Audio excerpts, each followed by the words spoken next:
All right, so let's get started. Just a little bit of information before we start.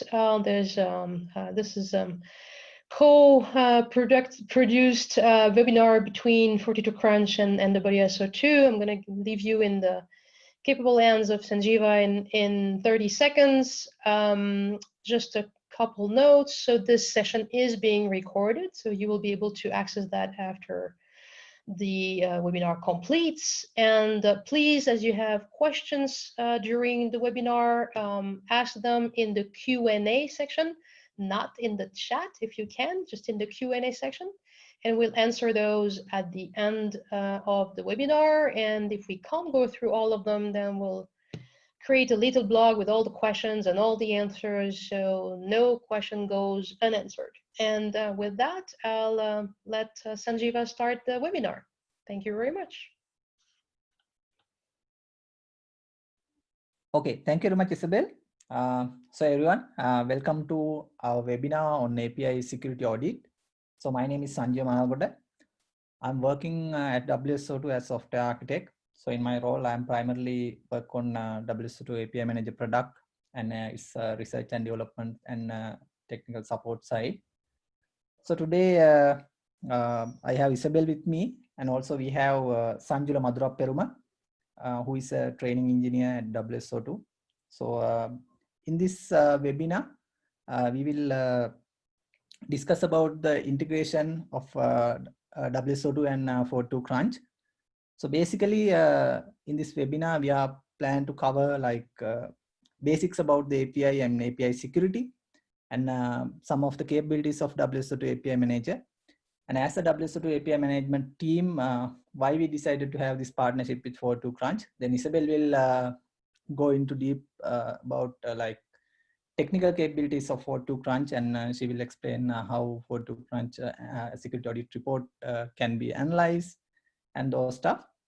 And then finally, we will have a quick demo which demonstrate you how we can integrate 42Crunch and WSO2 API Manager to do the security audit of your API.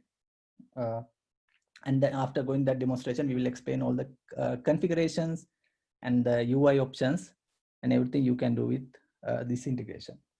Okay. So first I will discuss a little bit about the API and WSO2 API Manager. So the engagement came into problem because people wanted to expose their data in a secured and controlled manner to outside. So most of the organizations have their own data, and they need to expose that data to outside to their content delivery channel. Sometimes they need to expose that data to their partners, customers, and their users and different parties, right? So when you expose that data to outside, you will need to have some kind of a control over their access to your data. So in such cases, most of the time we will need authentication, authorization, access control, and threat protection. All these capabilities are required. So with that requirement, API management came into picture like a few years back. And since then, there are like different companies enter into this domain. So WSO2 API Manager is one of them. So specialty about WSO2 API Manager is 100% open source and does support full API lifecycle management. And in addition to that, authentication, authorization, access control, rate limit, monetization, all these standard quality of services supported by WSO2 API Manager.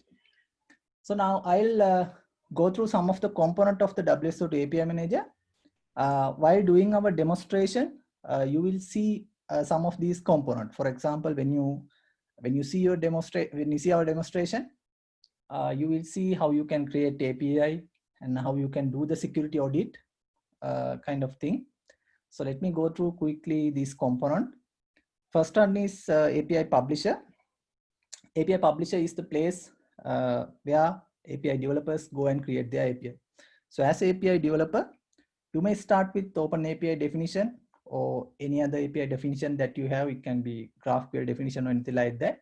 So with that, you can start create API from the API Publisher. And you can manage that API. You can move that across runtime all these things you can do with the API publisher. Then we do have something called API developer portal, which allows you to consume these created APIs. You can associate different security policies, you can subscribe them, and then you can start consuming your APIs. And then we have runtime components. So those are contained like API gateway, key management server, traffic management, and analytics server. So key management component will take care about the authentication authorization part, and traffic manager will take care about the traffic shape up part. Then analytics will collect, summarize, aggregate, and then present data about your API invocation. For example, if you want to see how your APIs are being invoked, then that is the place you should go. So this is the high level overview of WSO2 API Manager and its component. And if you go to like modern enterprise architecture, so this is how these components are aligned. So we have like a management plane, which contains the publisher and the developer portal that I discussed earlier. Then we have data plane. In the data plane, we have gateways, micro gateways.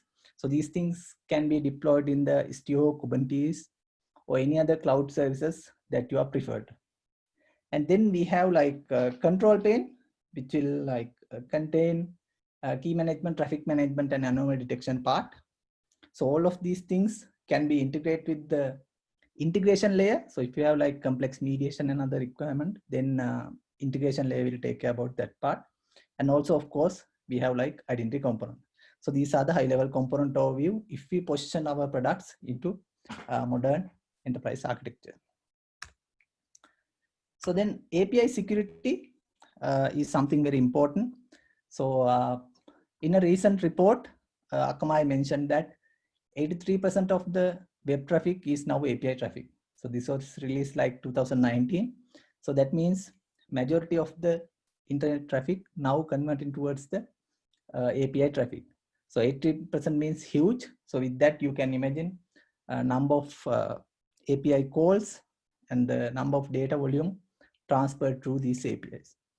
And also another research pointed out that average size organization, kind of large organizations, they have like at least 350 different APIs managed by somewhat large organization. And if we take this organization, nearly 70% of them expose their APIs to public. So when you expose your APIs to public, you have to be very conscious about security.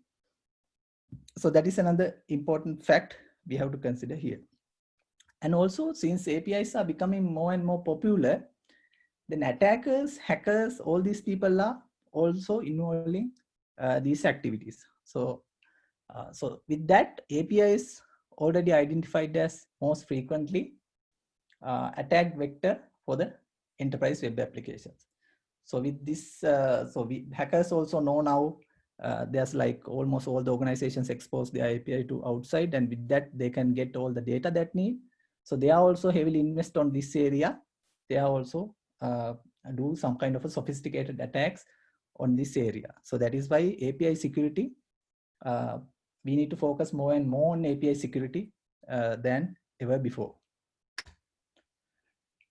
So now API security should not be afterthought ever. So that is something you need to, start from the very beginning. When you design your API, when you develop your API, when you deploy all these places, you have to pay close attention to these security measurement.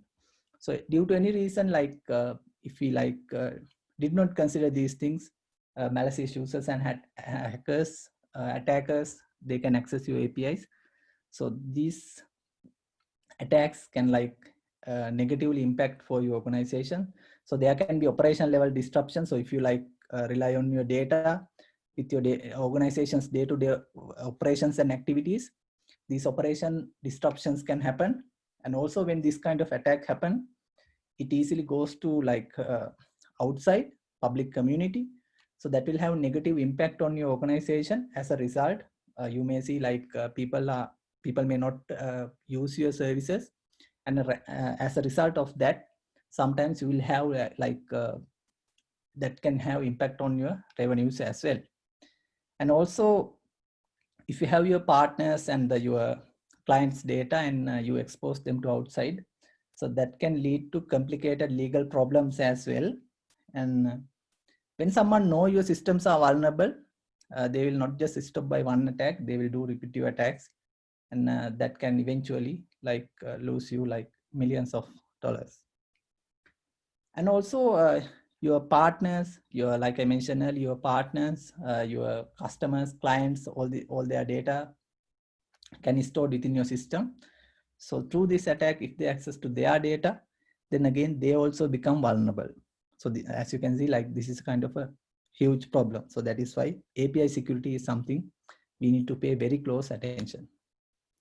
So if you consider about so there are like hundreds of examples. So if we take like just a Facebook data breach reported in 2019, it was reported like 267 million Facebook user data exposed to outside through one of their API. So that is why API security is kind of very important. So there are like 100 API vulnerabilities out there. There are like public case studies, how these things happen, what are the causes behind. So if we analyze them carefully, we can see like majority of them they are due to like not taking proper precautions about the API security. So as a WSO2 API Manager, we do have our gateway. In the gateway, we do like different kind of security checks. So first one is the static security check. Second one is the dynamic security checks.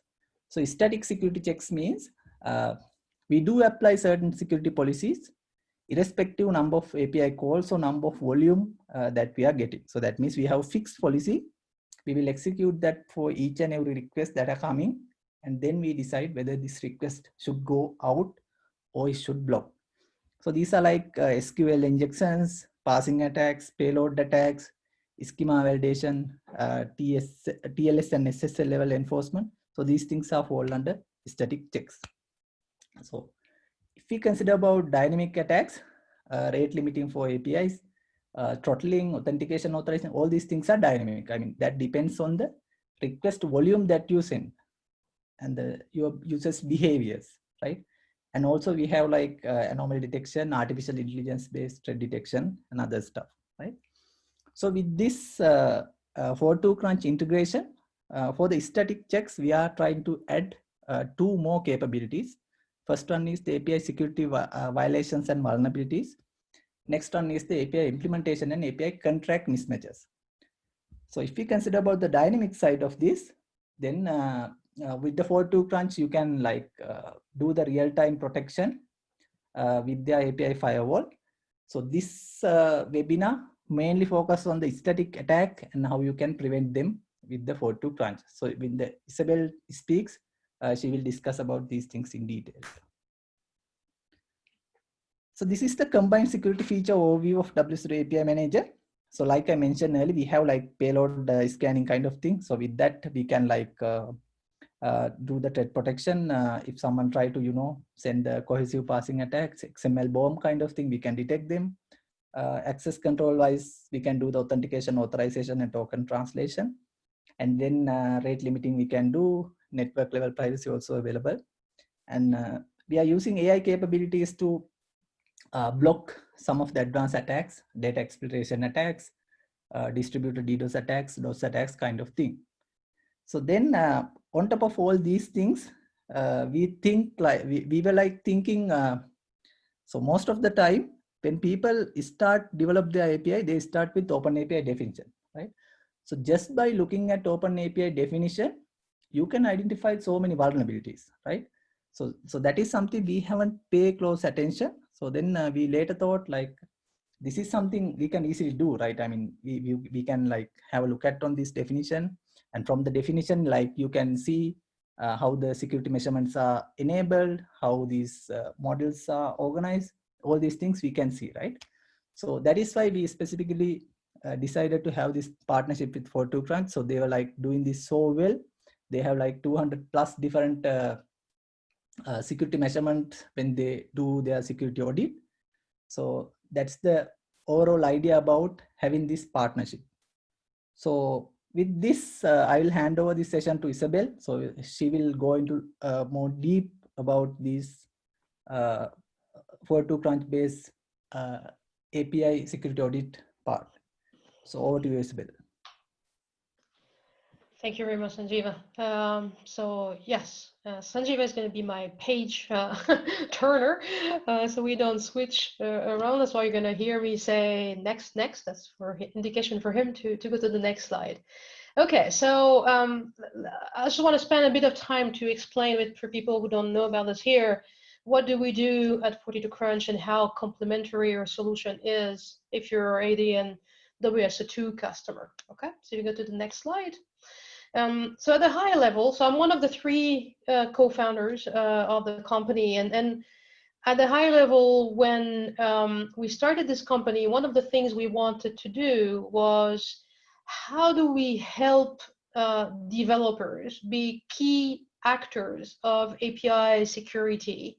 So rather than taking an approach which might be the more common one where a developer will develop all the code, have some APIs at work, deploy them into WSO2's API management, expose them, etc., then go to security teams and say, hey, we have those news APIs that are going to come out, and that's the data they expose, and this is how they work. This is where security guys goes, what are you going to do? What is that doing? How did you secure this? What did you do about it? Did you follow best practices? Did you follow that? Well, maybe, we don't know. And we catch those problems way too late in the life cycle of the APIs, right? So in order to be efficient in security, we have to really worry about all those security problems way earlier, like start from design time. So at design time, the first thing that developers have told us is, I need to learn about this. So I need to understand what are the implications of what I'm doing from a security standpoint. So when I'm developing my code, whichever code and frameworks I'm using, give me information on what others are doing wrong that I can learn from. You know, what are the best practices? What are the things the common practices we have to follow to make sure we discover those security problems, not when we're ready to go to production, but as early as possible in life cycle. And that's why we're investing in this community site called APIsecurity.io, where you're going to find, as a developer, as an architect, a lot of information on, yes, what happened to Facebook, and what happened to Uber, and what happened to T-Mobile, and what happened to Cisco, to all those large companies, who got either a breach or simply came out on the news because some, white hat hacker, they bug bounty, discovered some flaws in their API. So what did they find? What was the problem? So first of all, we're going to help you learn about this, right? In the next phase, in the development phase, what we're going to do is then do this audit, right? So the idea is, you're using WSO2 API Manager, using the publisher, right? You're writing your APIs in there. There's an embedded editor for Swagger in that component of the solution. So you're probably using that today to document your API. So when they're published in the portal, the consumers of those APIs understand, hey, this is what my API is doing. That's how you invoke it. This is the data you need to send me. This is the security you have to specify. And this is what I'm going to answer to you, right? So what are we going to tell you out of this audit is, okay, this is what I see from the contract you're giving me. That's what it's telling me. There might be some things you're forgetting there. There are things that you should specify and you have not specified. And we'll get into the details of that along in the next slides and also in the demo, as you will see. But the idea is really to give you this information about, hey, this is how your security is defined, this is how your data is defined, so that you can very easily remediate all those problems and have a very strong contract that you can use at the next stages, okay? So on the next stage, like integration and testing, right? Now, as a developer, I've been using my favorite editors. It can be my VS Code, it can be my IDE, it can be WSO2. I've just created like the perfect contract with the perfect score and audit. And the next stage is going to be to reinforce that through pipes, through automation, right? When I'm a security person, what I want to do is I want to enforce that those requirements, that security governance that I want to put in place within my company is actually respected. So if I have, for example, mandated that all my APIs must be protected with auth and a certain grant type, and there should be no problems of such and such type. So every single response code must be configured and every schema needs to be super tight. So all of these things I want to enforce and make sure right away, you know, when I'm done doing my API contract, my open API contract, I can push that into my CI/CD pipeline, into my Bamboo, into my Jenkins, my Azure DevOps, what it is that I'm going to use. And here, right there, from the beginning, say, no, you're not following the requirements here. You're not following the minimum rules that the company has put in place, right? So that's the automation of that. And the other part is, okay, now we have passed that first stage and we have a good contract and it's all good and approved by security. Now we're going to look at the implementation. So if I'm taking, sorry, not yet.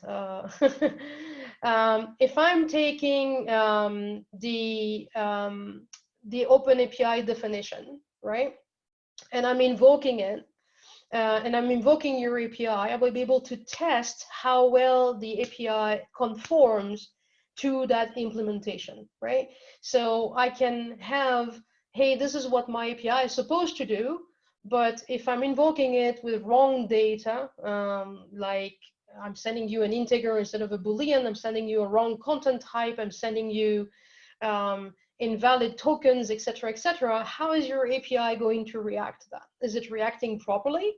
Is it catching all those cases properly? And by properly means it's not failing and sending me an exception, for example. And whatever it is that it returns to me is actually part of the contract itself. So all the response codes and whatever can happen is all defined in the contract. So at the end of that phase, I really know what my API is doing now, and I know the implementation conforms to that contract we have defined. And the last part of that is this firewalling and protection. So as Sanjeeva was saying, what we're bringing on top of API management is this firewall. We see a lot of customers taking, should it be WSO2's solution or others, and deploying a web application firewall in front. Why? Because they feel there's something else they need to put in front of API management beyond the protection that this solution can do, and that traditionally web application firewalls have been, doing, like all this threat protection, right? And this is where API firewall comes into picture. Think of us as the runtime part as being something that's going to replace your web application firewall, not your API, so it's totally complementary with API management. And I'll go to the next slide, please. So this is where the full picture gets, together. So from an API management and identity management point of view, like in WSO2, you're going to do all this access control, right? We're going to enforce issue tokens, authorization, do fine-grained authorization of calls, revoke, manage your tokens, manage identities with identity server, do traffic management, as Sanjeeva was saying. So all of that belongs there. It's all about access control.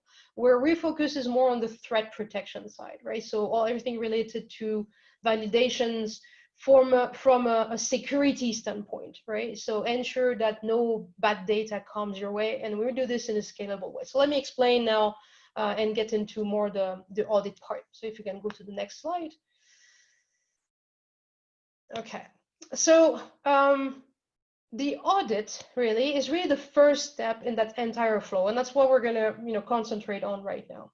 At audit time, what we want to let the developers know is, okay, I've written this contract, how good it is, right? When you're writing what your API is doing in Open API or Swagger, you can do a very thorough description of what your API is doing, and you can do a pretty loose one, right? And just giving the bare bone and basic information of what the API does. And it will still be valid from a spec point of view, I would say, right? So what we're adding on top of that is a validation on multiple levels. And we allow you to do this at scale. So one of the key characteristics of the people we work with, and I'm back to this number that Sanjay was saying at the beginning, the 363 APIs in average. So some of our customers have 2,000, 3,000, 4,000 APIs. Now, how do you do the security check across the board in an automated fashion? Because that's really the key question. When people are using this product, what basically they realize is maybe somewhere around the line, we're validating that our schemas, our requests and responses match a schema, because you have the capability to do that, as Sanjay was saying, in the actual API management. Now, do you actually do it? Like, you can do it, but are you actually doing it, right? Now, so the role of the audit is to bring the attention of people to the fact that, well, maybe, you know, if my schemas are not so well defined, even if I'm doing some JSON schema validation later on, it's not really efficient because I am actually, my schemas are not good, right? How do I know my schemas are not good? Where are my schemas, right?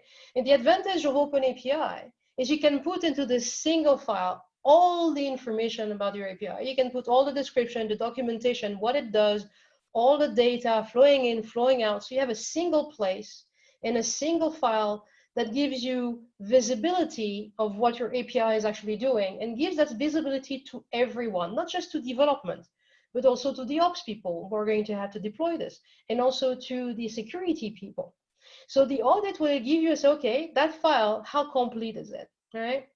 And when you can run this automatically across 1,000, 2,000, 3,000 API, it's going to give you this instant visibility across, oh, this is all my APIs and what they do. And it doesn't matter if they got written in Java, in AWS Lambda, or in Node.js, right? We don't care about that, because the language that the audit is speaking is OpenAPI, which is universal across all of these, right? Now, what kind of information I'm going to give you, that's what we're going to show on the next slide. So a sample report basically will give you a high-level view of how well you're doing. So first of all, you have this the score, right? Which now is 13 out of 100. What the score is going to tell you is, you know, kind of give you an idea of a ranking of how well the data and the security is defined. And actually, those 100 points that are, you start with 100 points, right? And if you have some issues, you start losing points. So you have 30 points for security and 70 points for data. And the type of things that we're going to tell you there is, okay, on security, are you using an API key? Are you using OAuth? So here we got 0, right? Pretty much. Why did we get 0? Because we didn't define security, as it says here. The security section is undefined. So we don't know what security you're actually using. Are you using security? And as I was discussing with the customers just before this webinar, we did a POC where we went across quite some APIs with them on this.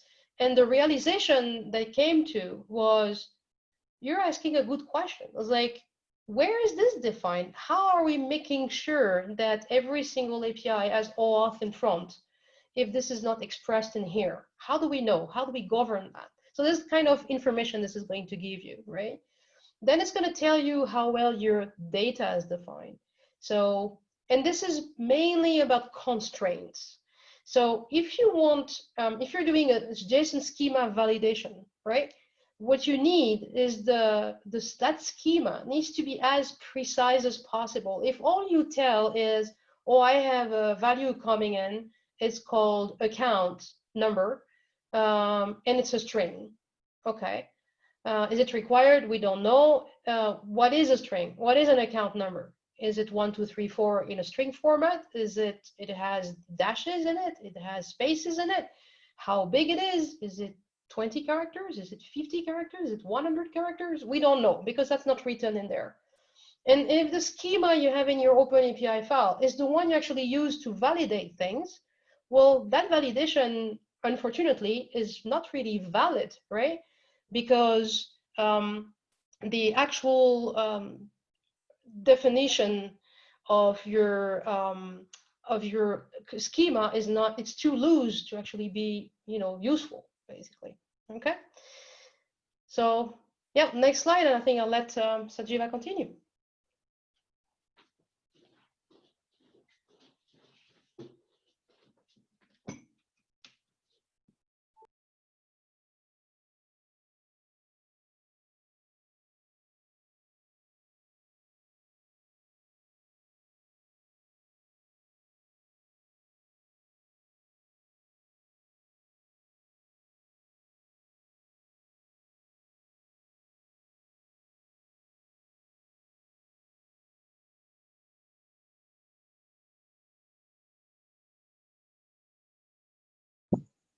Hello, everyone.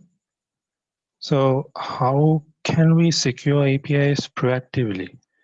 The first step we need to take is to make sure API definitions conform to the Open API specification, and then perform comprehensive security audits on API definitions.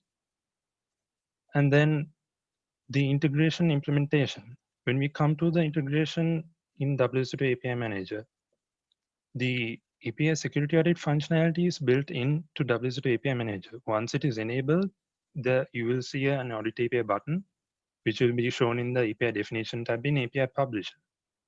So clicking on the API Audit API button will send the API definition to 42Crunch to be audited. The result from the audit will be shown as a report in the API Publisher. Now, let's move into the demonstration.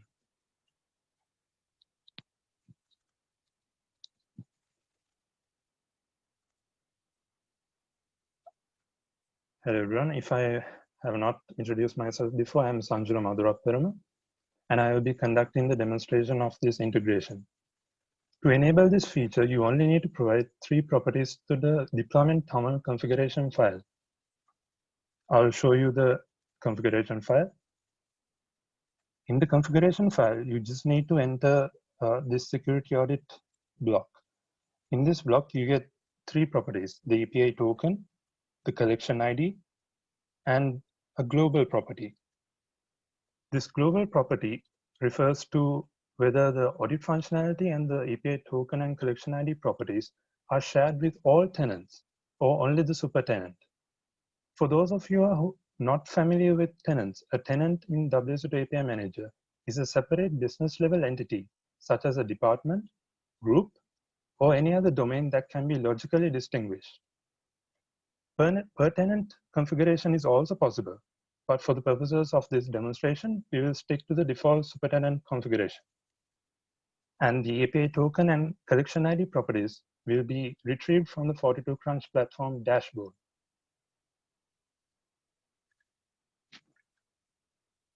Once you save these properties in the deployment tunnel file, you just need to start WSO2 API Manager instance and you're good to go.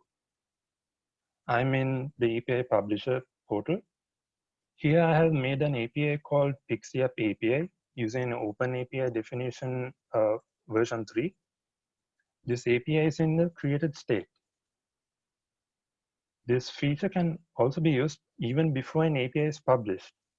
So let's go into the API definition tab. As you can see here, there's an Audit API button. We'll click that.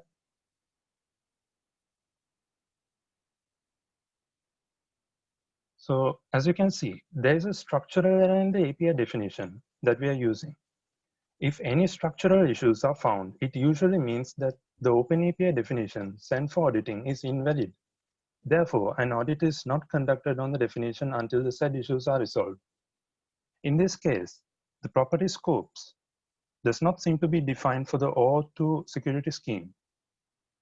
Here we can see that there is no scope defined in the authorization code flow. Fixing issues reported by the security audit is made so much easier in WSO2 API Manager because of the built-in Swagger editor. We'll click on this edit button and search for the authorization code. Here we can see there's no scope property. We'll add the scopes property with a read-only scope. so that you'll only be allowed to read the objects from the account. Now we'll click on update content, save. We will audit the API again.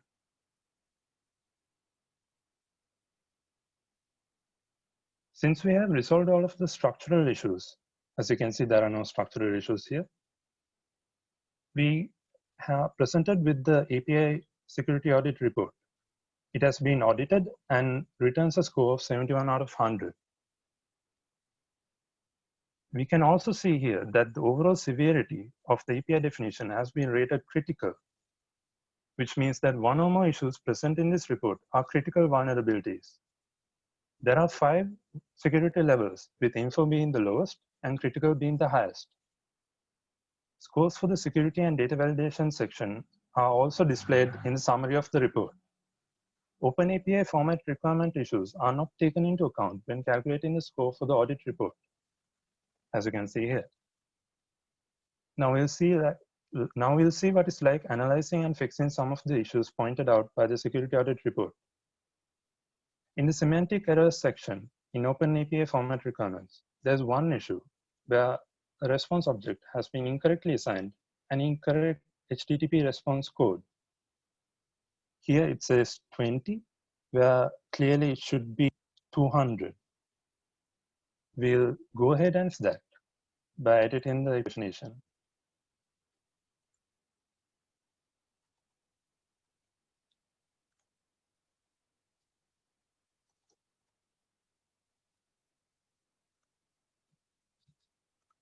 We'll click on update and save it.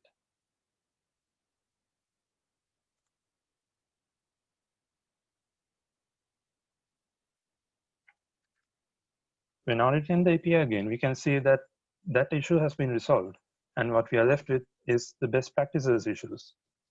This section highlights issues that go against the recommendations of the OpenAPI format. Fixing these issues are not mandatory for the security of the API, but are highly recommended to leave less room for other issues to arise due to them. We can see 3 issues here. One is made by an ignorant developer who was lazy enough to not add a contact email to the API definition. As you can see here, he has added will add later. The other 2 issues are coming from the same schema, max items and min items. They're coming from the same schema. So let's go ahead and make the necessary changes.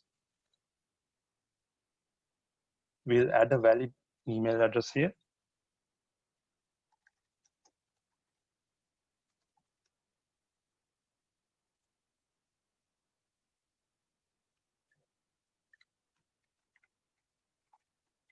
And we'll remove the max items and min items from the schema, as they are not needed for this object.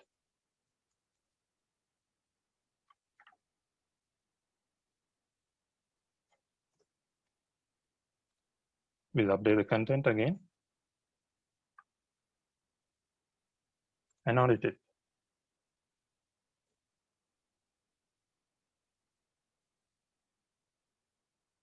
Voila, there are no issues found in the OpenAPI format requirements. Let's analyze the issues in the security section. The very first issue we see is that the API accepts HTTP requests in the clear, which means that HTTP traffic is not encrypted and is left out there in the open for attackers to devour on. If we also look at the other errors that are present here, we can see that they are also due to the same issue. Operations accept and send access tokens as clear text. Solving this collection of issues involves a simple change in the API definition. We need to make sure that the server URL uses HTTPS instead of HTTP. Here you can see it uses HTTP, which means that the HTTP traffic is not encrypted. We'll go ahead and change that. Update the content and save it. When we audit the API again, we'll see that all the other security issues have also been eliminated. There's one saying there's the This operation post requires credentials over the network. We can fix that by adding the OAuth2 scope.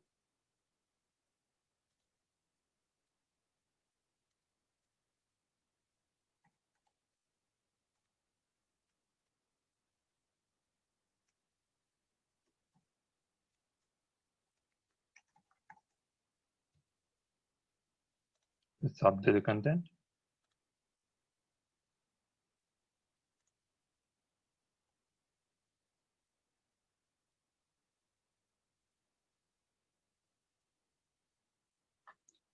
Let's move to the data validation section.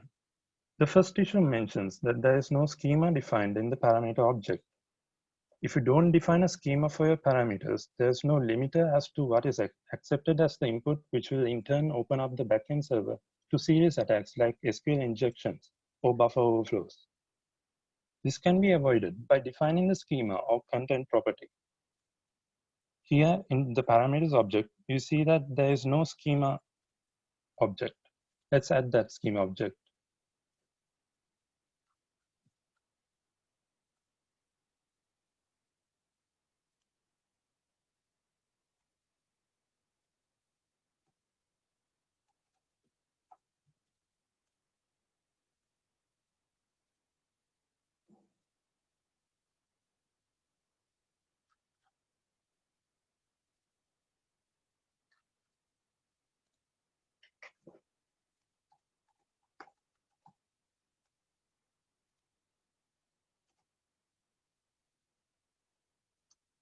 Let's add the schema and save it.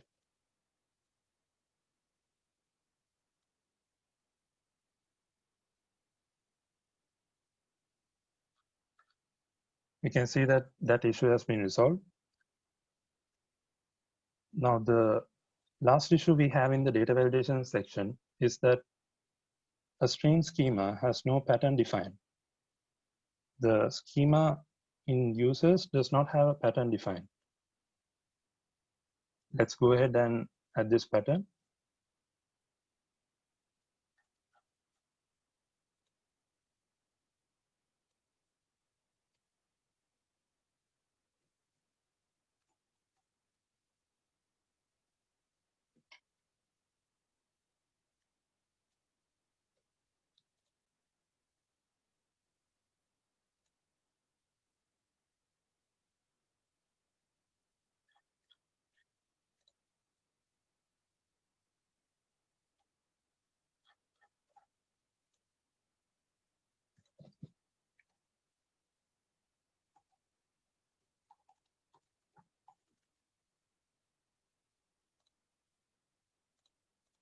So it's this email property that doesn't have the pattern.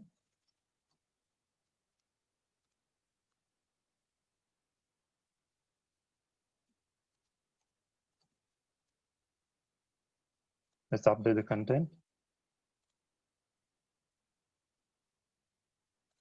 and audit the API.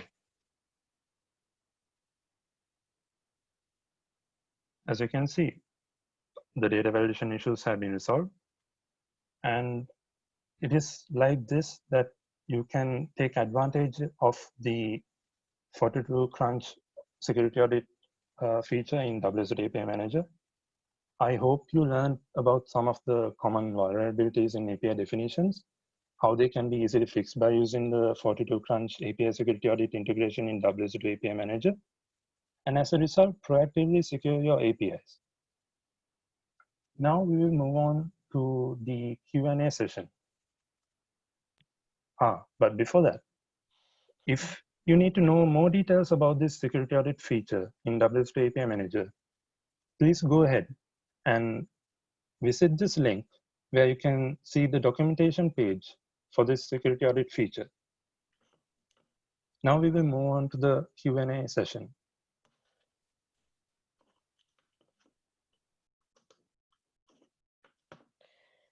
So thank you very much, Sanjula. Do we have any questions? Please put them into the Q&A section.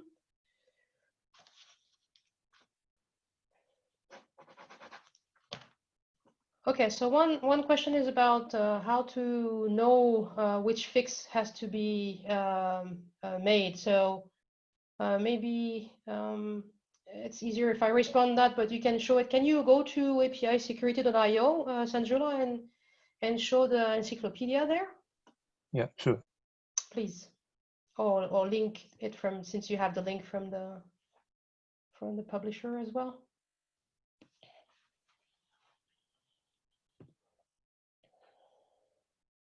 So for each of the problems which are listed in the UI just so, right?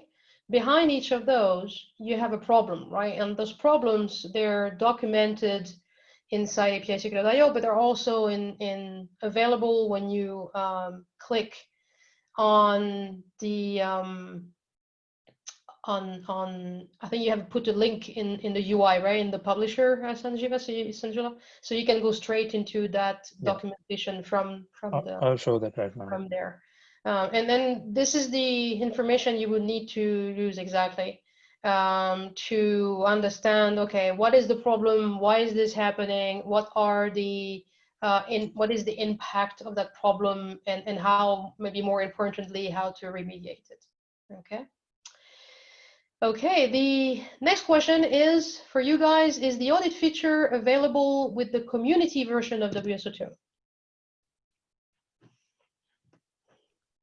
Yes, Isabel. So let me answer that. So almost all the WSO2 features available in the community version.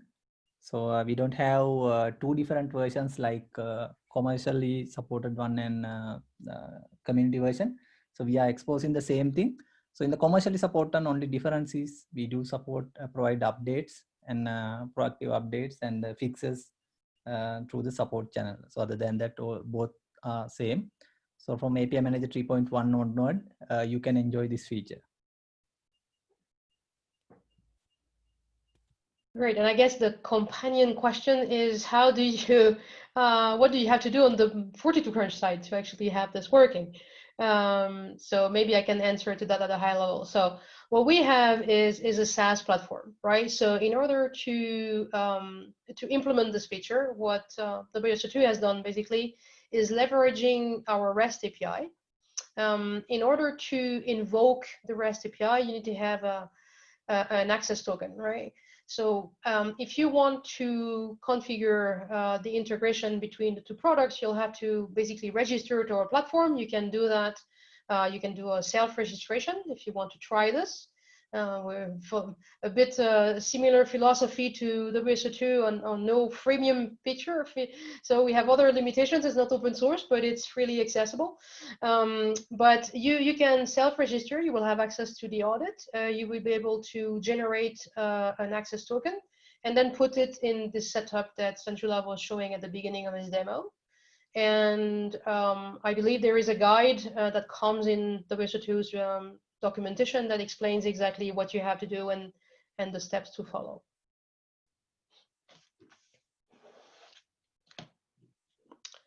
And that is the last question we have. This is your last chance if you want to ask another question.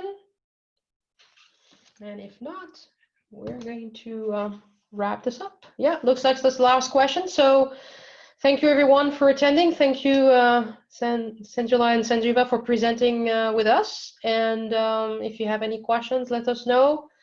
And we will share the presentation as well as the recording very soon on both websites. Thank you very much. Thank you very much. Bye. Take care. Bye-bye.